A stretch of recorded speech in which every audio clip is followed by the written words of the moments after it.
cinéma, si vous voulez, c'était le point de, comment vous dire, le point central de la famille. Tout le monde convergeait autour du cinéma. Alors, j'avais mes oncles qui ont construit le cinéma, bon, qui s'en occupaient. Après, c'était leurs. Alors, il y avait les ouvreuses, il y avait le projectionniste.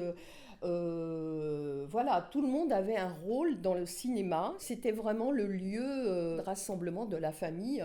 Tout le monde gravitait autour du cinéma, les grands, les plus petits, etc. Ce cinéma, il y avait des séances le vendredi soir, le samedi soir, le dimanche après-midi et le dimanche soir. Les gens arrivaient et on les plaçait au cinéma, quoi. Donc, et pendant l'entracte, donc, mes cousines avaient des espèces de panières avec un ruban et elles vendaient des bonbons, des chocolats, des esquimaux, etc. Entre les actualités et le... parce que c'était les actualités. Et entre les actualités et le film, il y avait un entracte. Voilà, puis je me rappelle du Petit Mineur, qui existe encore, je crois. Hein. Il a plus existé pendant longtemps et je ne sais pas pourquoi il est revenu, ce mineur. Donc ça, je m'en souviens très bien. C'était familial, les gens venaient avec leurs enfants aussi. Et puis, on avait un café aussi à côté. Donc, les gens, justement, à l'entracte, ils allaient facilement boire quelque chose au café d'à côté et ils revenaient pour leur séance. Tous les dimanches, on mangeait chez les grands-parents, puis ça devait être pareil dans vous voyez, dans toutes les familles qui habitaient là, ils recevaient leurs enfants le dimanche, puis après tout le monde allait au cinéma, donc c'était un rituel et tout le monde avait son rôle et remplissait son rôle avec passion. Je voulais juste vous donner une petite information et vous dire que l'escalier interne que vous apercevez dans le grand hall là, a été récupéré lors du démontage de l'exposition coloniale de 1931. La salle servait aussi, par exemple, quand il y avait, il y avait beaucoup d'entreprises à La Courneuve et ils faisaient les Noëls des enfants. Donc, il y avait des après-midi récréatifs pour les enfants des entreprises. Voilà. Il a eu aussi cette petite vocation. Je voulais vous dire que j'étais ravie, même au-delà, que ce lieu retrouve sa vocation première qui était un lieu culturel et surtout de rassemblement. Théolie, Jean, un ancien de La Courneuve, bien sûr, et président de l'association La Courneuve-Fleury et du comité des relations internationales. Je crois qu'il faut revenir un peu en arrière pour ce cinéma à l'Étoile. C'est avec émotion déjà aujourd'hui que je suis là et défile dans ma mémoire que de vieux souvenirs. À l'époque, le cinéma à l'Étoile était un lieu convivial. Les gens se connaissaient tous. Il n'y avait pas d'autres divertissements. La famille Martin avait créé ce cinéma et l'Étoile bouliste courneuvienne justement pour essayer de rassembler les gens, de mieux se connaître et de mieux vivre ensemble. Et donc nous étions des habitués qui venions toutes les semaines au changement de programme, bien sûr, au cinéma. On avait même nos places qui étaient attitrées. Et donc on discutait, on parlait un peu de la vie courante, de ce qui était arrivé, de ce qui allait venir, des projets. Et à la fin, bien sûr, on sortait du cinéma et on allait boire un coup, comme on disait à l'époque, on va boire un coup, au petit café qui était à côté. Et donc, c'était un cinéma qui regroupait entre tous les gens du quartier, parce que sur La Courneuve, à l'époque, il y avait 3 cinémas. Il y avait donc au quartier des 4 août le cinéma Le Royal et le Mondial, et avec la possibilité d'aller sur le Bourget au cinéma l'Aviatique. Et donc, au centre-ville, ici, il n'y avait que l'Étoile. Donc les gens des 4 août venaient rarement au cinéma, donc à l'Étoile. Pour moi, si vous voulez, de revenir dans ces lieux et d'en faire un lieu plus ou moins culturel, d'après ce que j'ai cru comprendre, on pourrait l'association par exemple, essayer de faire des démonstrations, des études, de décorer bien sûr avec nos fleurs le local, et ensuite de faire des conférences, par exemple sur le dahlia, sur les fleurs, voilà. Alors pour nous, Ça peut être intéressant.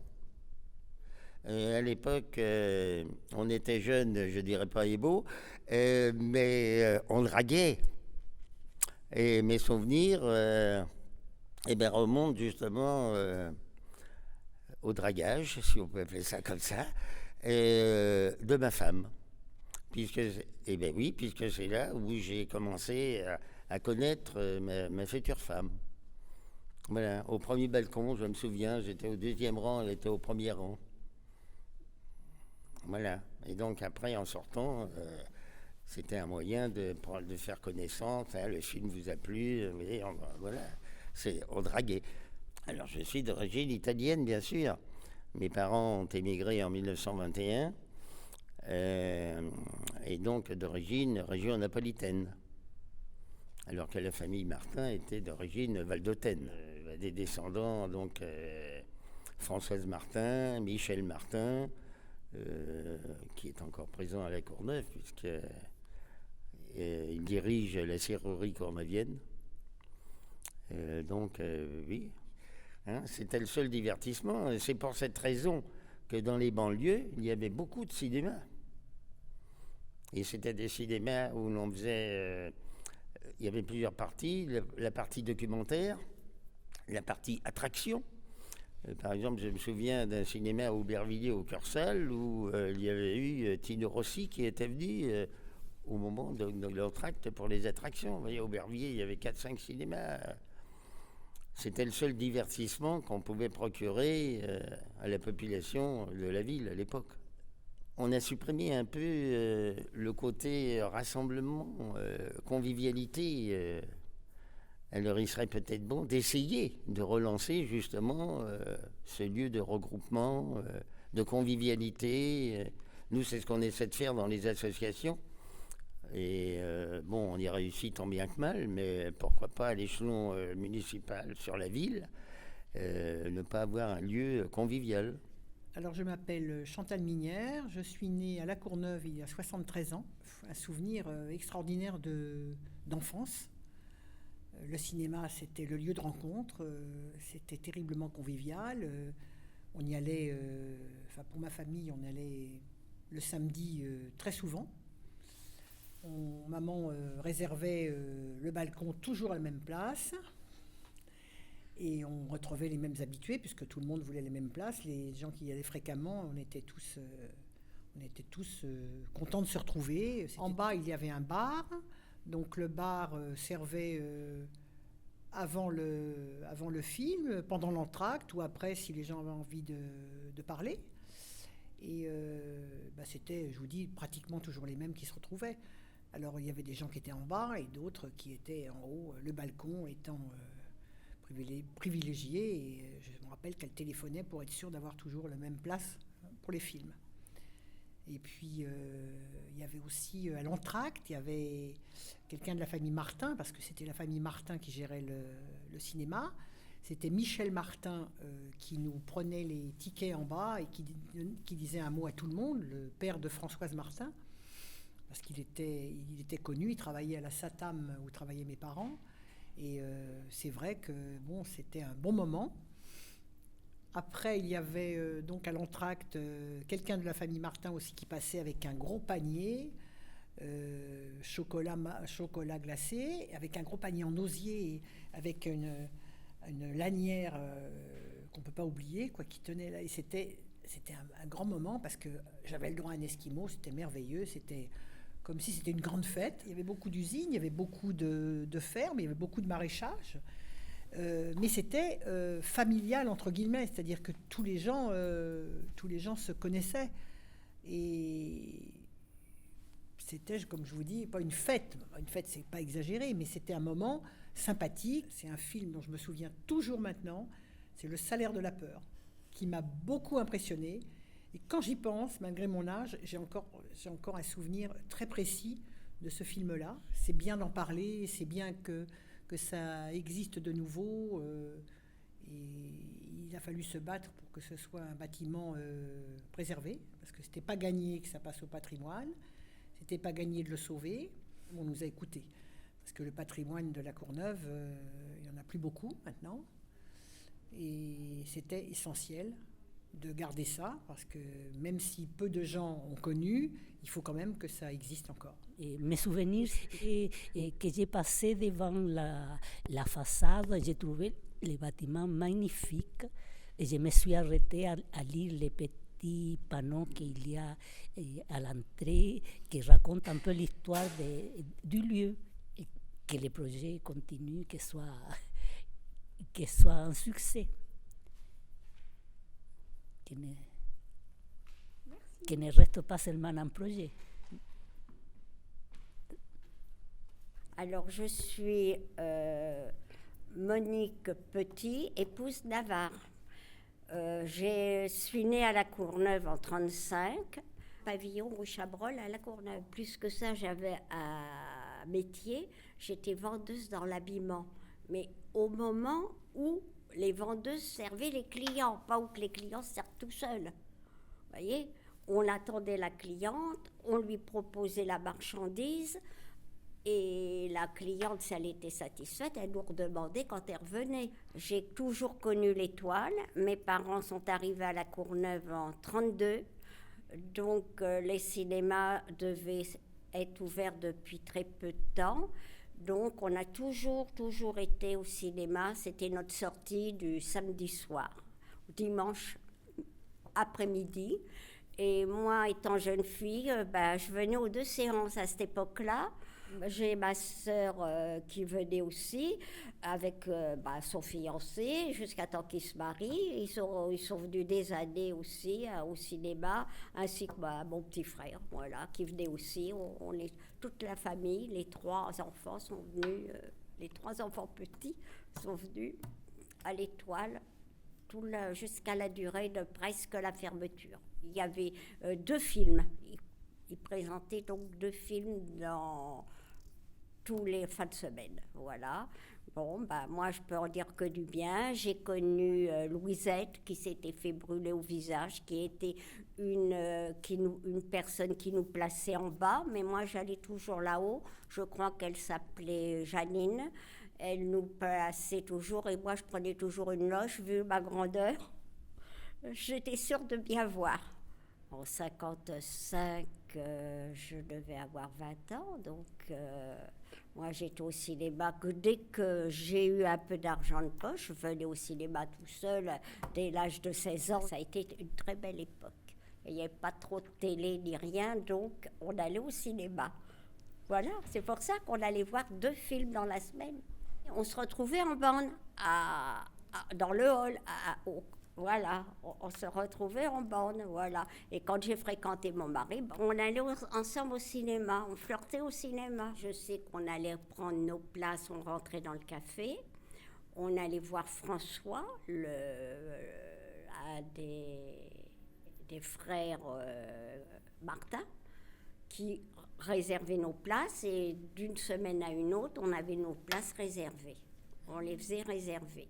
Le petit café qu'il y avait, nous, je sais que c'était dans le fond qu'on allait retenir nos places. Pas énormément cher, ça allait. Et c'est beau, c'est bien ce que vous faites, parce que la jeunesse, elle a fait se regrouper, refaire des liens qui a pu. Alors, je m'appelle Christiane, je suis retraitée, je bénéficie de la maison Marcel Paul, je fais plein d'activités.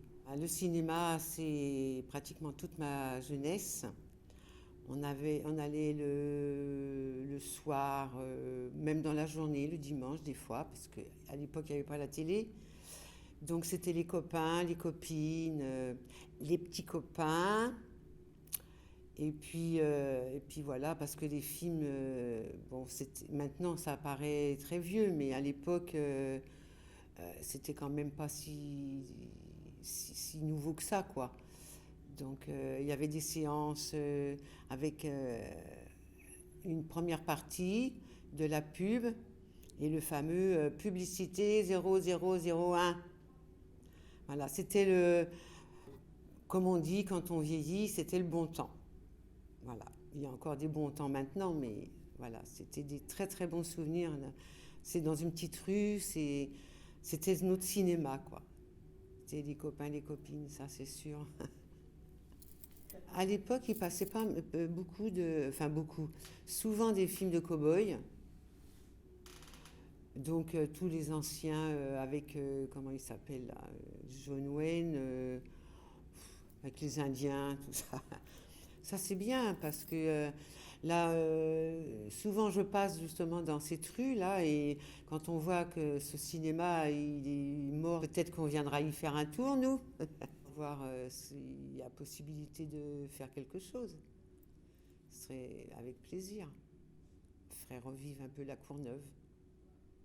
Bonjour, je m'appelle Jean-Michel Ollet et quand j'ai vu passer tout à fait par hasard l'annonce de la réouverture de l'Étoile, j'ai été très ému. Voilà, je suis né à la Courneuve il y a très longtemps, dans les années 50, et l'Étoile, c'est le cinéma où pour la première fois, j'ai vu un film qui n'était pas un film de Walt Disney. C'est une circonstance tout à fait inhabituelle. Mes parents m'avaient confié à la voisine qui s'appelait, autant que je me souvienne, Bruna Ferrari. Et pour m'occuper et pour occuper aussi son fils qui avait le même âge que moi, elle nous avait emmenés voir un film au cinéma L'Étoile. Le film s'appelait 5 pour l'enfer, c'était un nanar épouvantable, film de guerre de série Z sur un scénario extrêmement classique, des repris de justice à qui on confie une mission suicide contre la barbarie nazie. Je me souviens aussi du rideau qui était baissé avant la projection, qui commençait par des actualités, des réclames, puis le grand film. Et ce rideau était séparé en plein de petites cases sur lesquelles les commerçants de la Courneuve faisaient leur publicité.